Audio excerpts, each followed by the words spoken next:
오늘 제가 꼭 드려야 할 이야기가 있습니다. 저는 20년간 시니어 영양과 혈관 건강을 연구해온 김도현이라고 합니다. 제 연구 인생에서 가장 충격적이었던 사건을 말씀드리려고 합니다. 건강을 위해 매일 드시는 그 채소가 사실은 여러분의 몸을 서서히 망치고 있을지도 모른다는 사실 알고 계신가요? 저 역시 한때는 채소는 무조건 건강에 좋다고 믿었습니다. 그런데 수많은 어르신을 돌보며 깨달았습니다. 그 믿음이 오히려 뇌졸중과 심근경색의 위험을 높이는 독이 될 수도 있다는 걸요. 건강을 위해 먹은 음식이 오히려 몸을 해친다면 얼마나 억울하겠습니까? 저는 실제로 그런 분들을 너무 많이 봤습니다. 그래서 오늘은 제도나 시스템 편이 아니라 여러분의 편에서 솔직히 말씀드리겠습니다. 지금부터 말씀드릴 4가지 채소 섭취 습관은 99%의 사람들이 모르고 있는 내용입니다. 이 영상을 끝까지 보신다면 식습관이 완전히 달라질 겁니다. 저 역시 이걸 깨닫고 나서 제 식생활이 완전히 바뀌었습니다. 본격적인 내용에 들어가기 전에 이 영상을 더 많은 분들이 볼 수 있도록 구독과 좋아요, 그리고 가족에게 공유 부탁드립니다. 여러분은 지금 어디에서 이 영상을 보고 계신가요? 공유하셨다면 댓글에 1만 남겨주세요. 함께 건강 지켜나가요. 이 이야기는 작년 봄 제가 상담하던 73세 김명자님으로부터 시작됐습니다.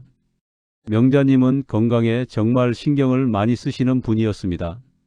아침마다 산책하시고 점심과 저녁에는 꼭 채소 반찬을 챙겨 드셨죠. 그런데 어느 날 얼굴이 잿빛으로 변한 채 저를 찾아오셨습니다. 며칠째 복부 팽만과 손발 저림, 어지럼증이 계속된다고 하셨습니다. 검사 결과 혈액 내 칼륨 수치와 독성 수치가 비정상적으로 높았습니다.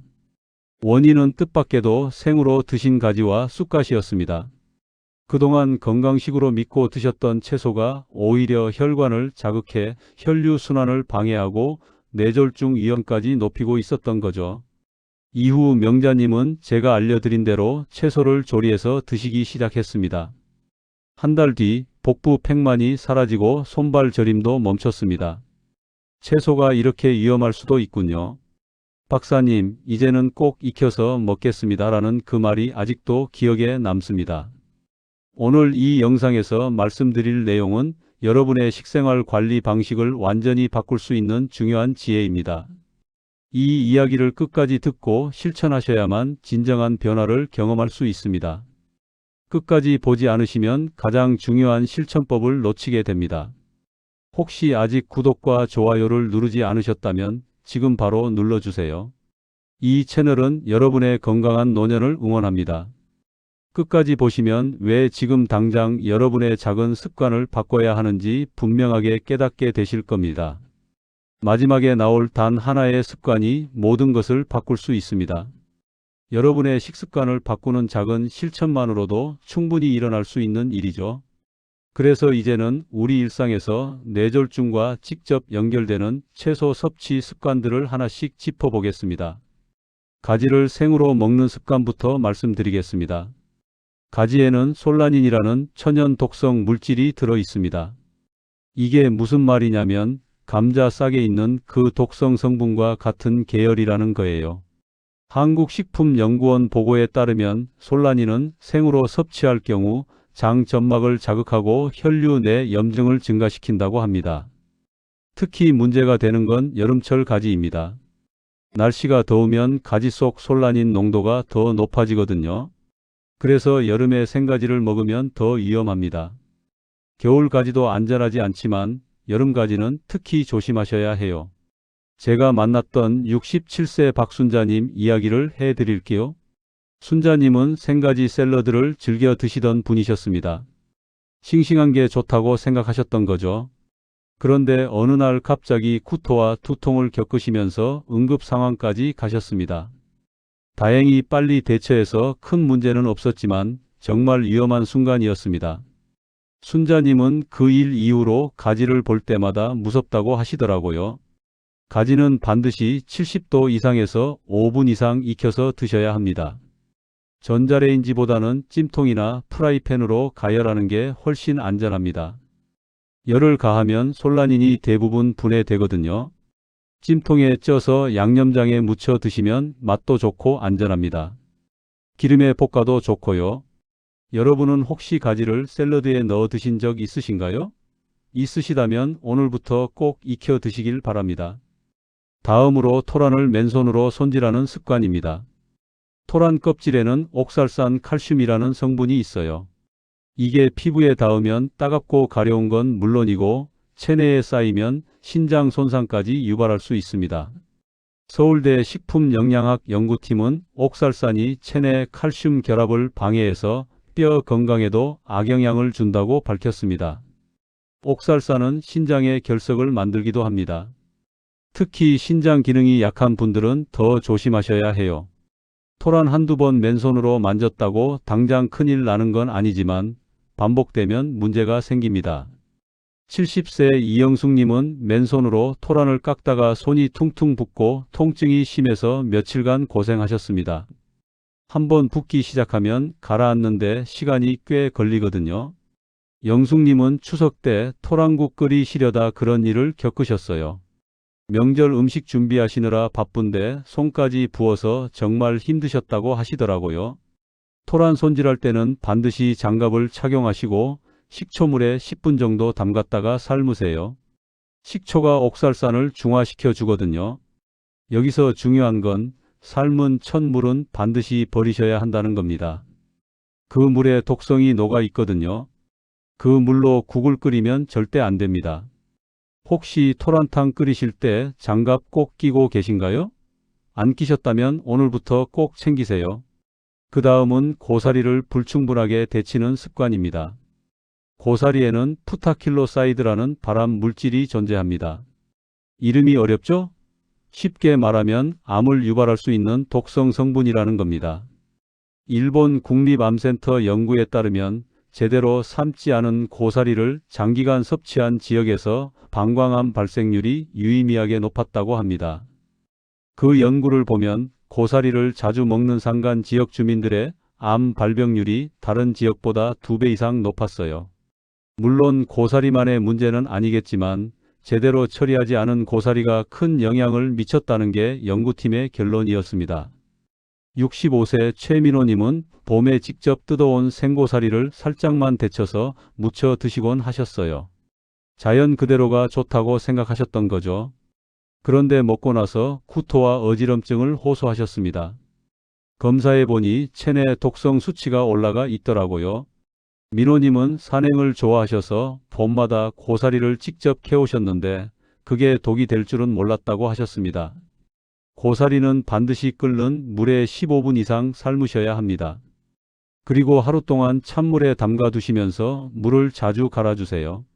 최소 3번은 물을 갈아야 합니다. 그래야 독성이 완전히 빠져나갑니다. 삶을 때 베이킹소다를 1스푼 넣으면 독성 제거에 더 효과적입니다. 베이킹소다가 알칼리성이라 독성 성분을 중화시켜 주거든요. 봄나물 데칠 때 충분히 삶고 계신가요? 짧게 데치는 건 정말 위험합니다. 네 번째는 쑥갓을 고기와 생으로 함께 먹는 습관입니다. 쑥갓에는 아질산염이라는 성분이 있는데 이게 단백질과 만나면 나이트로소아민이라는 발암물질로 변합니다. 식품의 약품안전처에서도 육류와 생채소를 함께 섭취할 경우 이 관련 질환 발병률이 높아질 수 있다고 경고한 바 있습니다. 특히 고기를 구울 때 고온에서 나오는 성분과 쑥갓의 아질산염이 만나면 더 위험합니다. 삼겹살이나 갈비를 구울 때 200도가 넘는 고온이 되는데 이때 생쑥갓을 함께 먹으면 화학 반응이 더 빨리 일어나요. 69세 정수진님은 삼겹살 드실 때마다 생쑥갓을 듬뿍 싸서 드시는 걸 좋아하셨어요. 느끼함을 잡아준다고 생각하셨던 거죠. 그런데 정기검진에서 혈관 염증 수치가 계속 높게 나왔습니다. 원인을 찾다 보니 생쑥갓과 고기 조합이 문제였던 겁니다. 수진님은 일주일에 2~3번은 고기를 드셨거든요. 그때마다 생쑥갓을 한 움큼씩 드셨으니 문제가 될 수밖에 없었죠. 쑥갓은 살짝 데쳐서 드시는 게 좋습니다. 끓는 물에 30초만 담갔다 건져도 아질산염이 많이 줄어듭니다. 그리고 고기와 함께 드실 때는 귤이나 레몬처럼 비타민C가 풍부한 과일을 함께 드세요. 비타민C가 발암물질 생성을 억제해 주거든요. 생쑥갓과 고기를 함께 섭취하는 습관은 정말 피하셔야 합니다. 여러분은 고기 드실 때 어떤 채소와 함께 드시나요? 생으로 드신다면 오늘부터 바꿔보세요. 마지막으로 한 가지 채소만 집중적으로 먹는 습관입니다. 브로콜리, 양배추 같은 십자화과 채소는 몸에 좋다고 알려져 있죠. 그런데 과다 섭취하면 갑상선 기능을 떨어뜨릴 수 있습니다. 국립농업과학원 보고에 따르면 이런 채소에 들어있는 고이트로겐이라는 성분이 갑상선 호르몬 합성을 억제한다고 합니다. 갑상선은 우리 몸의 대사를 조절하는 중요한 기관입니다. 갑상선 기능이 떨어지면 온몸이 느려지고 피로가 쌓이고 체중이 늘고 추위를 많이 타게 됩니다. 심하면 우울증까지 올 수 있어요. 71세 강미자님은 TV에서 브로콜리가 좋다는 걸 보시고 매일 브로콜리만 드셨어요. 아침, 점심, 저녁 모두 브로콜리였죠.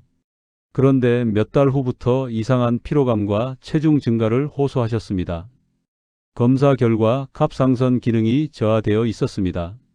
미자님은 건강해지려고 노력했는데 오히려 건강이 나빠진 거예요. 얼마나 억울하셨겠어요. 아무리 좋은 채소라도 한 가지만 계속 먹으면 독이 됩니다. 색깔별로 채소를 번갈아 섞어 드세요. 빨간색 토마토와 파프리카, 노란색 호박과 단호박, 초록색 시금치와 브로콜리, 보라색 가지와 양배추, 이렇게 다양하게 드시는 게 좋습니다. 색깔마다 들어있는 영양소가 다르거든요. 특정 채소만 장기간 섭취하지 마세요. 혹시 매일 같은 채소만 드시고 계신가요? 그렇다면 오늘부터 다양하게 바꿔보시길 바랍니다. 이렇게 5가지 습관이 혈관 건강을 무너뜨리는 주요 원인입니다. 이제 반대로 혈관을 지켜주는 올바른 채소 섭취법을 알려드리겠습니다. 채소는 양보다 균형이 중요합니다. 많은 분들이 채소를 많이 먹으면 혈관이 깨끗해진다고 생각하세요. 하지만 그건 절반만 맞는 이야기입니다. 과도한 식이섬유는 장내 가스를 늘리고 미네랄을 함께 배출시켜서 오히려 뼈를 약하게 만들 수 있거든요. 제가 상담했던 한 분은 하루에 채소를 1kg 넘게 드셨어요.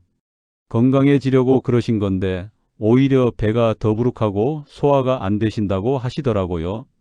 채소도 과하면 독입니다. 하루 손바닥 2~3개 분량이면 충분합니다. 한 끼에 몰아서 드시는 것보다 끼니마다 소량씩 나누어 드시는 게 훨씬 좋습니다. 그래야 장이 부담 없이 소화할 수 있고 영양소도 고르게 흡수됩니다. 아침에 손바닥 1개, 점심에 1개, 저녁에 1개 정도가 적당합니다. 혹시 식탁 위 채소 양이 너무 많지는 않으신가요? 적당한 양을 유지하는 게 중요합니다. 다음으로 생채소와 익힌 채소의 조합을 바꿔야 합니다. 채소마다 열에 강한 영양소와 약한 영양소가 다르거든요. 비타민C는 열에 약해서 생으로 드셔야 하고 베타카로틴이나 라이코펜은 열을 가해야 흡수율이 높아집니다.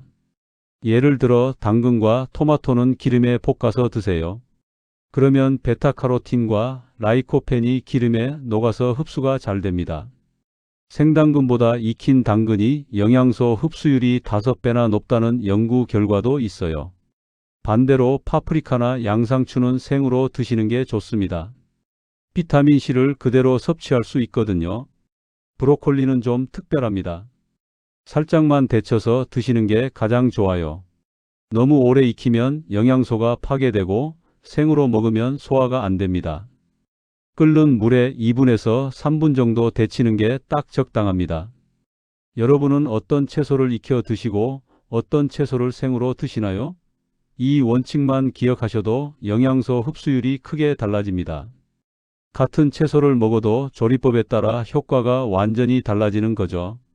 그리고 수분이 부족하면 채소도 독이 됩니다. 식이섬유는 물과 만나야 장을 부드럽게 움직이거든요. 물을 충분히 마시지 않으면 오히려 변비가 생기고 혈류 순환도 더뎌집니다. 채소만 많이 먹고 물을 안 마시면 장이 막히고 독소가 쌓여요. 식이섬유가 물을 흡수해서 부풀어야 장 운동을 도와주는데 물이 없으면 오히려 장을 막습니다. 그래서 변비약을 먹는 것보다 물을 마시는 게 더 중요합니다. 하루 1.5에서 2리터 정도의 물을 마시되 식사 전후로 나누어 드세요. 한 번에 벌컥벌컥 마시는 것보다 조금씩 자주 마시는 게 좋습니다. 특히 아침에 일어나서 미지근한 물 한 잔, 이게 정말 중요합니다. 자는 동안 몸이 탈수 상태가 되거든요. 아침 물 한 잔이 하루 혈액순환을 좌우합니다. 오늘 물 몇 컵이나 드셨나요? 채소 드실 때는 물도 꼭 함께 챙기세요. 네 번째로, 채소만 먹는 식단은 오히려 혈관을 약하게 만듭니다. 단백질이 부족하면 혈관벽에 탄성이 떨어지고 근육이 줄어듭니다. 혈관도 근육으로 이루어져 있기 때문에 단백질이 꼭 필요합니다. 혈관은 단순히 피가 흐르는 통로가 아닙니다. 혈관벽에는 근육과 탄력 섬유가 있어서 수축과 이완을 반복합니다. 이 기능이 제대로 작동해야 혈압도 안정되고 혈액순환도 잘 됩니다. 단백질이 부족하면 혈관이 딱딱해지고 탄력을 잃어요. 채소만 드시는 분일수록 근감소와 저혈압 위험이 커집니다. 근육이 줄면 혈당 조절도 어려워지고 낙상 위험도 높아지죠. 나이 드시면 근육이 줄어드는 게 가장 무섭습니다. 넘어지면 골절되고 입원하면 또 근육이 빠지고 악순환이 시작되거든요. 두부, 계란, 생선 같은 단백질 식품을 반드시 함께 섭취하세요. 매 끼니마다 손바닥만 한 크기의 단백질을 드시는 게 좋습니다. 아침에 계란 1개, 점심에 생선 한 토막, 저녁에 두부 반모 정도면 충분합니다. 혹시 오늘도 채소만 드시진 않으셨나요? 건강하려고 채소만 먹는 건 오히려 역효과입니다. 균형이 중요합니다. 5번째로, 채소 씻는 방법도 중요합니다. 흐르는 물에 30초 이상 씻으세요. 식초물이나 베이킹소다물에 담가두면 잔류 농약 제거에 도움이 됩니다. 특히 껍질째 먹는 채소는 더 꼼꼼하게 씻어야 합니다. 물에 식초나 베이킹소다를 한 스푼 넣고 10분 정도 담가두세요. 그러면 표면에 묻은 농약이나 세균이 대부분 제거됩니다.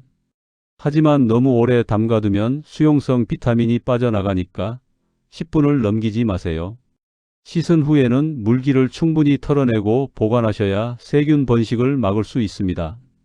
물기가 남아있으면 곰팡이가 생기기 쉽거든요. 마지막으로, 채소 보관법입니다. 채소는 사자마자 바로 냉장고에 넣으세요. 상온에 두면 영양소가 빠르게 파괴됩니다. 특히 여름철에는 2시간만 상온에 두어도 비타민이 절반으로 줄어듭니다. 그리고 채소마다 보관 온도가 다르다는 것도 아셔야 합니다. 잎채소는 냉장실 아래칸에, 뿌리 채소는 신문지에 싸서 시원한 곳에 보관하세요. 시금치나 상추 같은 잎채소는 물기를 제거하고 키친타올로 싸서 보관하면 일주일도 신선하게 유지됩니다. 토마토나 오이는 냉장고에 넣으면 맛이 떨어지니까 상온에서 2에서 3일 안에 드시는 게 좋습니다. 감자나 양파는 서늘하고 어두운 곳에 보관하세요. 햇빛에 두면 싹이 나거든요. 이 6가지만 지켜도 혈관 염증이 줄고 뇌졸중 위험이 눈에 띄게 낮아집니다. 작은 실천이 큰 변화를 만듭니다. 이제 마지막으로 오늘 내용을 정리해 보겠습니다. 오늘 말씀드린 내용을 정리하자면, 채소는 무조건 몸에 좋다는 상식은 절반만 맞습니다. 잘못된 방법으로 먹으면 독이 되고 올바르게 먹으면 약이 됩니다. 잘못된 상식을 먼저 짚어볼게요. 생가지를 샐러드로 먹고, 생쑥갓을 고기와 함께 먹고, 고사리를 덜 삶아서 먹고, 토란을 맨손으로 손질하고 한 가지 채소만 집중적으로 먹는 것.